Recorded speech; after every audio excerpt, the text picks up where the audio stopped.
This is Betsy. This is our resident at the Wellness Center. It's really been a huge success for us, and it takes a lot of people to coordinate that, and one of them is Giuseppina. So we can go, and this goes in your arm. We chose this tree and this site for the cedar waxwing box.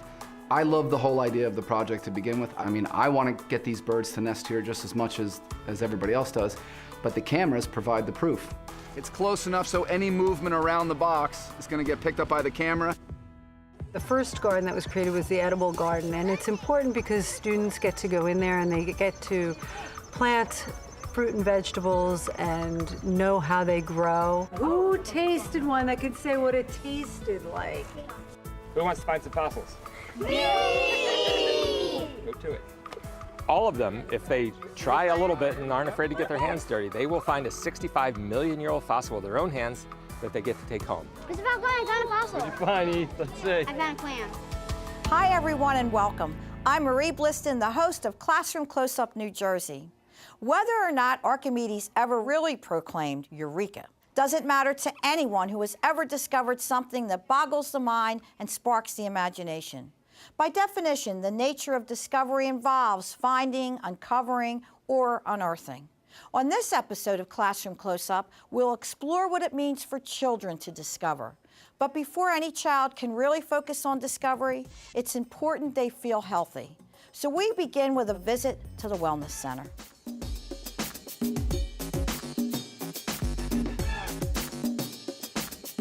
If you're a student who's been fortunate or unfortunate, depending on how you look at it, to have met your school nurse, you may be aware of some of their responsibilities. In addition to being trained to address just about any health condition they encounter, school nurses educate children, staff, and parents on a wide range of topics. Often they are the only health care available to uninsured children and act as a referral service for glasses, dental care, and family planning.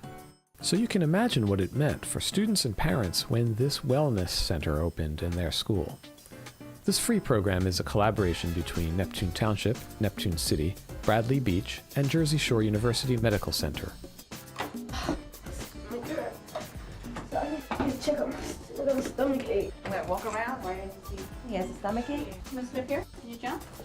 I had some food out because we was in lunch. I had some nachos though.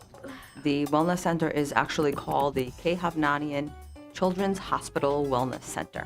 We are in Midtown Community Elementary School, and my role is that of head nurse for the district and also that of the coordinator of the health services offered at the K-Hov Wellness Center.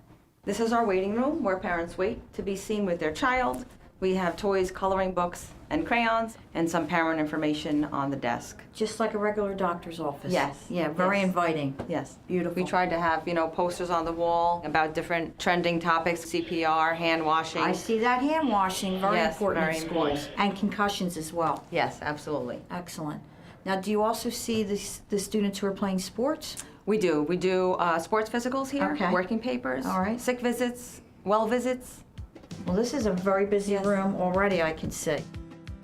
Parents do come to register their children. We do have central registration in our district, and they do come down the hall to make an appointment for a well visit for new entrants into our school district. We all have busy lives, and our parents have busy lives, and it's difficult sometimes to get doctor's appointments, especially when you have multiple children in the school district. So this way, when your child is not feeling well, they can quickly come over here and be seen, and you can have the situation rectified pretty quickly. Larry came in to be seen for an illness, and his mom brought him here. She happens to be a teacher in our early childhood center. I had to meet with Mom just to offer services and explain to her what we've had here and what we can offer the parents. This is our dental suite. We are going to have some portable dental equipment housed here and a dentist on staff to service our community for dental cleanings, sealants, x-rays, and then further care will be given at the dental office at Dental Pediatrics at Jersey Shore.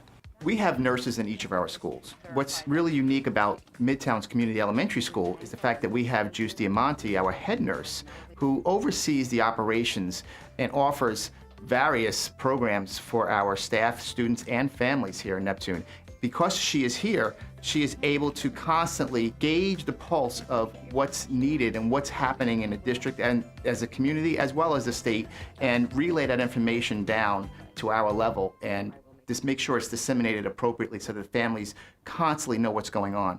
Regular doctor's Regular office doctor's again. office, we have an otoscope, we have a thermometer, we have a blood pressure cuff. If you'd like to take your blood pressure today, we can take it for you. Might not be a bad And we have an idea. otoscope, a thalamuscope attachment. And we always keep EpiPens available for any emergencies as absolutely. well. Yeah, and I those see the stay on tooth desk. there, and we too. see the tooth there as well. Connecting again the importance of dental health. Yes, absolutely. Okay. We have this room here, which is another exam room, but this is also where I house my CPR equipment, because I teach CPR Okay. to the staff here. Oh, wow. And to the coaches. Okay, excellent. And we have more rooms yet. Yes, we do. We have additional exam rooms here. This exam room houses our audiometer, and vision tester is the machine to test your vision. And we also have another vision tester that's on the wall. The regular, like, The eye regular chart. eye chart, yes, that's Okay. taped to the wall. We Okay. utilize that as well. We also house items for our asthma management clinic. The third Tuesday of every month, students in our district who need assistance managing their asthma. And we have a pediatric pulmonologist that comes from Jersey Shore. And we also have a social worker that comes as well.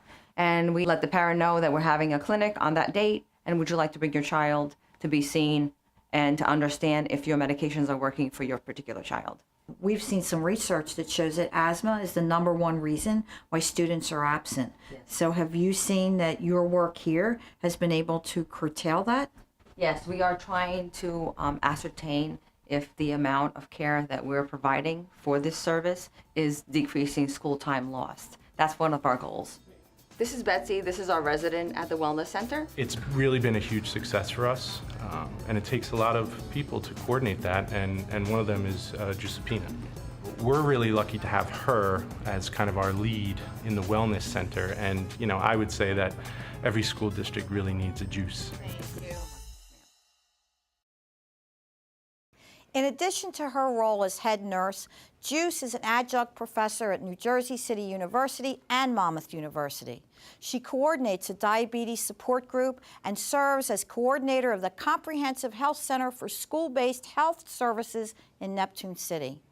Successful initiatives like the Wellness Center often thrive as the result of a tireless individual, but no one can really do it alone. A key to making it all work is collaboration.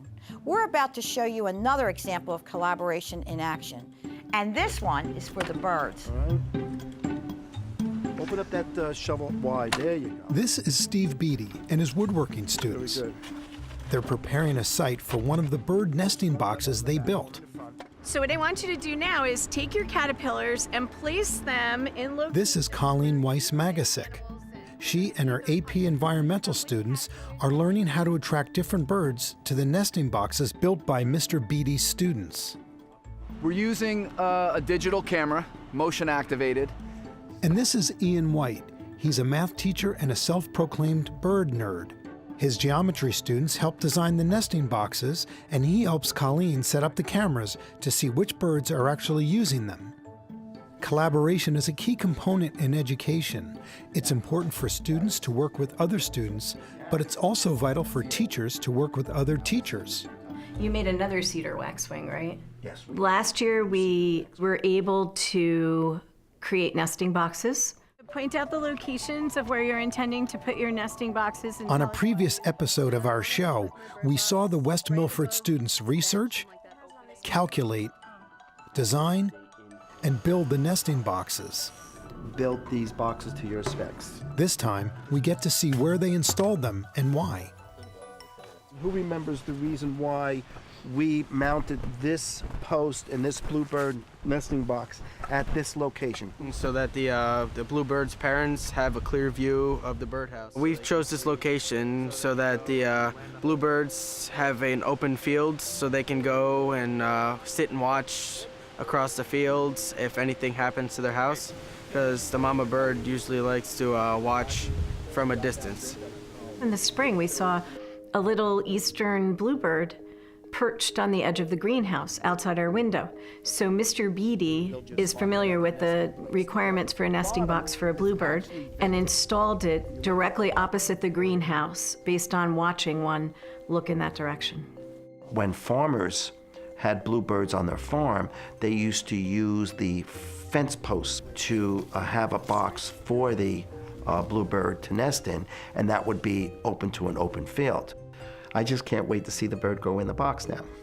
Everybody, this is Dr. Eckel. She's going to talk to you a little bit today about what she did with the students in the spring, connecting to what you did in the fall, and then you can share with her the caterpillar experiment. Dr. Randy Eckel talked to them about the plants. In the spring, we put in things that would flower and bloom spring to summer, and then recently we put in a lot of milkweed and fall blooming plants so that there would be ongoing food source for native pollinators, which then become food source for the birds.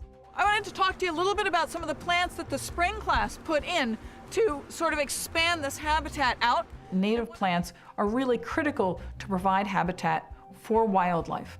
Another really nice one that we have here, which is a fall blooming nectar source, is blue mist flower.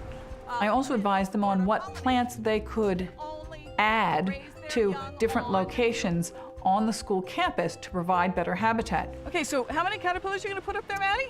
2. Cool. What colors have you got? An experiment that they were working on, which I thought was a fabulous experiment, where they took non-toxic clay, rolled it into something that mimicked caterpillars. They put that out in the habitat and came back to look what kind of marks were on the clay caterpillars to try to have some idea what kind of animals were there, what was eating or trying to eat caterpillars. Do you think the birds might go after these because it is up off the ground? Yeah, I definitely think so, especially for the yellow one because it's so bright and it's a normal. We found that there were a lot of claw marks from mammals, most likely squirrels, and there were a bunch of beak marks which appeared in like a triangular shape, which would tell us that there were like a lot of birds living in the area and like there was a nesting box that was put there that they might have been living in. We chose this tree and this site for the cedar waxwing box. It's close to water, it's a fruiting tree.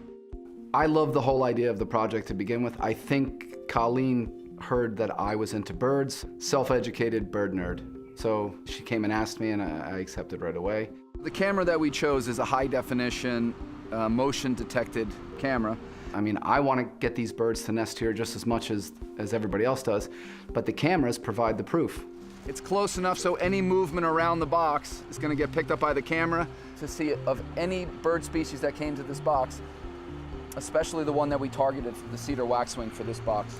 Based on some of the birds that we have picked up on the camera, I think our biggest thing was to have success in one or more of the boxes. Over the 2 years that we had the grant, this is the continuation year, all of this was done with funding from the Frederick L. Hip Foundation. It's brought us all together and we have some really good, rich conversations that are interesting and student-based and learning-based and give the kids this ownership of this really great project.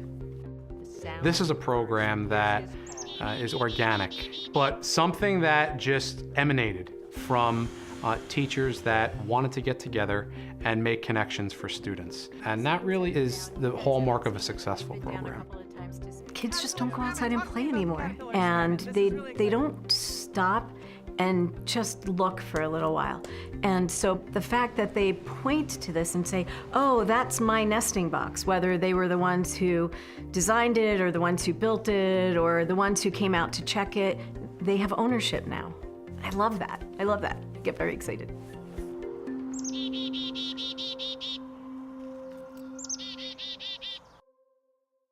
You're watching Classroom Close-Up New Jersey. Woo! At North Vale Public School, students are growing. They're growing lettuce and tomatoes, and they're growing them in the classroom. In the classrooms right now with the hydroponics and the aquaponics units and the seeding unit, students are given the opportunity to really experiment with how different conditions affect plants' growth. So we're going to take the top off and we're going to actually observe what has happened to those seeds. Look at the size difference of the leaves. So we're going to talk about that. Why do we think maybe the leaves are a little bit different size or different color? What we're talking about is alternative ways to grow things. And the students are learning that based on growing them hydroponically, we're able to take them and transfer them outside. This is all part of Jody's vision to create a hands-on learning environment for all students. So I think it's their only way that they can actually discover things and really start to apply what they're learning is in a hands-on. What you're seeing right now is a hydroponic system at work. We're growing lettuce and we're growing red Swiss chard. Like the roots are like red and white, and so it looks like the lettuce ones. Once we get it set up, the kids do all the work. They check the pH of the water every day, and they also put nutrients in. It's extremely important for students to actually be involved in the process and actually really learn what it is that they've just read on paper. We put them in the pots with the clay pebbles, and the pebbles keep them in place, and they're only growing with water. They don't need soil, so that's why it's called hydroponics, because hydro means water and ponics means work. So they're able to experiment with the oxygen going into the water. They're able to look at the different nutrient levels that the plants might need and the lighting levels, and they're able to see how flowering plants need a different light spectrum than green leafy vegetables. These are mung beans, and we planted them 2 days ago in complete darkness, and so we left them there for 2 days, and now we're exposing them to sunlight to see what happens. It's amazing that we could actually grow it inside, not outside, with running water, and we could do stuff that we do outside indoors. We have the aquaponics system in our classroom where we are growing tomatoes, and the children are starting to seeing what the system is about and starting to wonder about things. How does aquaponics work? Who could start us off? I'll stop you and someone else will pick up. The plants produce the oxygen for the fish so they can live, and the fish have to produce something for the plants to live. Once we feed them, the fish go poop, and their waste goes up, and it gives nutrients to the plants, who in return give oxygen to the fish. So it's a life cycle. This is 100% hands-on. It increases their interest. The aquaponic system is better than a garden because you could use it all year long and you won't have to worry about the winter and the snow killing the plants. One of the problems for it being indoor was that we didn't have a pollinator. So you all had the task of building a pollinator. It was a multi-tool. We didn't just have one thing on it to collect the pollen and moving it around. If there was a flower here, we would just tap it a little, then tap the other flower, and they would bring pollen to the other flowers. The way that it's developed with each grade level doing a different piece and it building upon the next year. So in third grade, when they're just starting to germinate the seeds, by fourth grade now they've got them in the unit and they're watching them grow to maturity. By fifth grade, when they're working with flowering plants that require different UV lighting and require different nutrients, they're able to just keep building on that knowledge and learning more. They move around from plant to plant. In order to continue the growing process in both the students and the plants, Jody created 4 gardens in the school's vacant courtyards. The first garden that was created was the edible garden, and it's important because students get to go in there and they get to plant fruit and vegetables and know how they grow. Who tasted one that could say what it tasted like?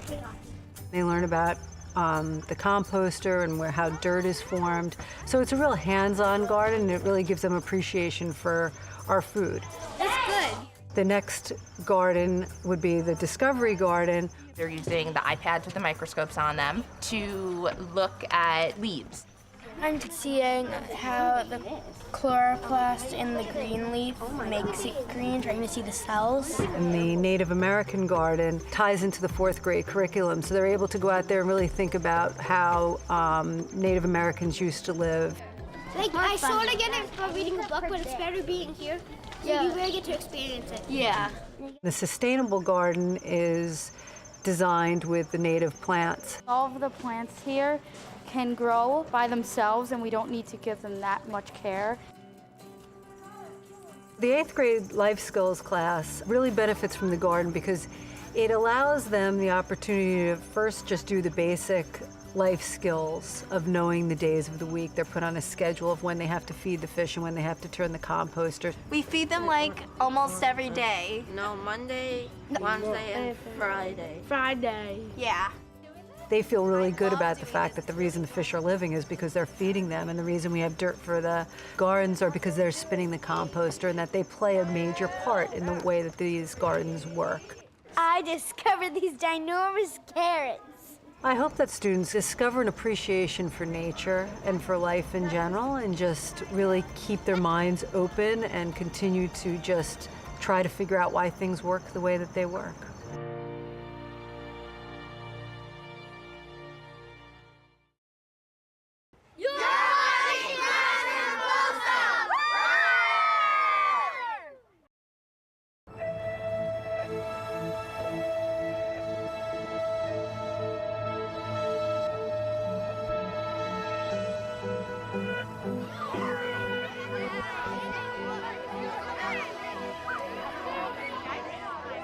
Students are taking a field trip to the age of the dinosaurs by exploring this fossil site dating from the late Cretaceous period of the Mesozoic era, a paleontological treasure that happens to be right here in New Jersey. So if you go back in time 65 million years, the planet's much warmer than it is today. There's no ice in the mountains, there's no ice in Antarctica. All that water is in the ocean, and it raises the level of the sea by about 300 feet.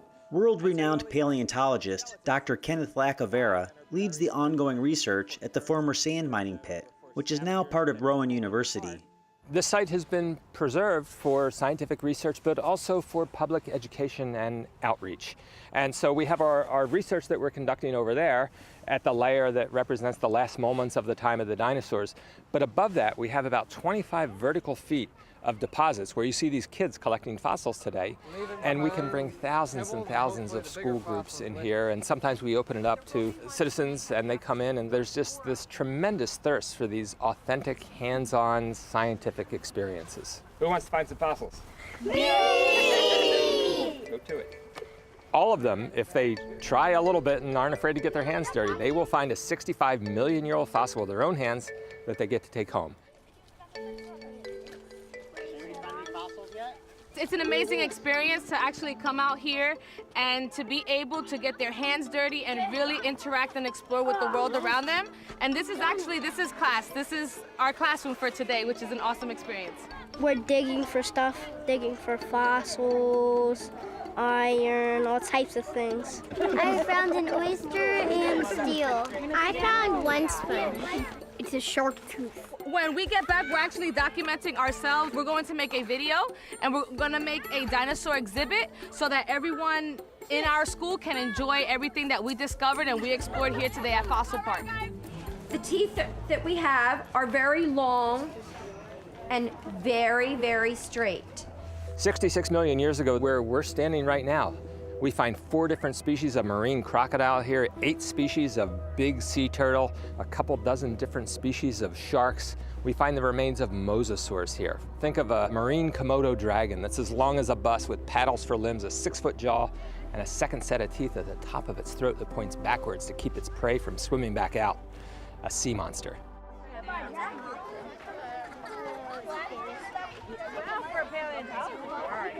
Those are both forks. We're all looking for fossils. For the last couple of weeks, we've been studying them in science with our teacher, Mr. Falcone, and we've done a lot of cool things with them. We've been learning about all different types of fossils, how they're created. We've actually got to make our own mold and cast fossils in class, and now the kids actually get to put that to use and come out here and find real fossils. You can dig on the different hills, and you can dig in the lake, and right next to the lake. It's really cool. Mr. Falcone, I found a fossil. What'd you find, Eve? Let's see. I found a clam. Yeah, you did. It looks like it's part of them. So I was over there, and I started digging.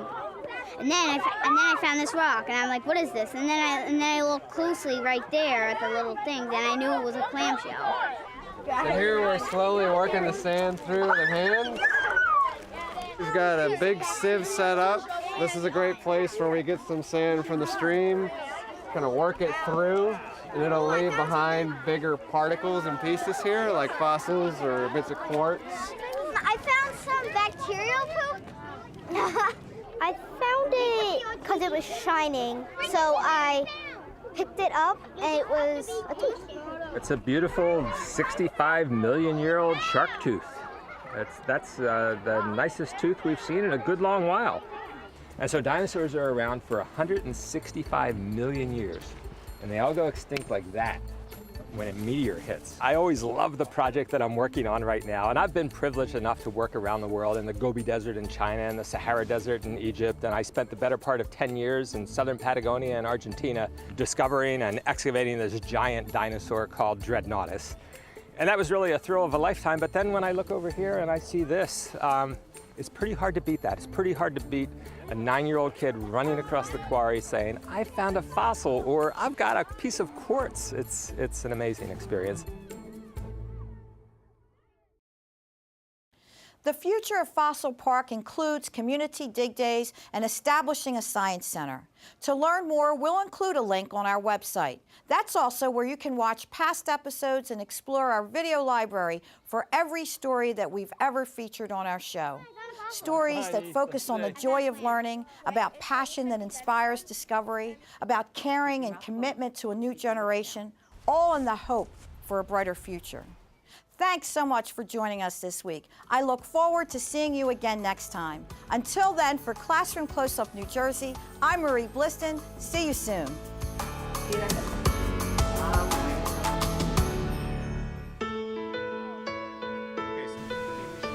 It's close enough so any movement around the box. Who in return give oxygen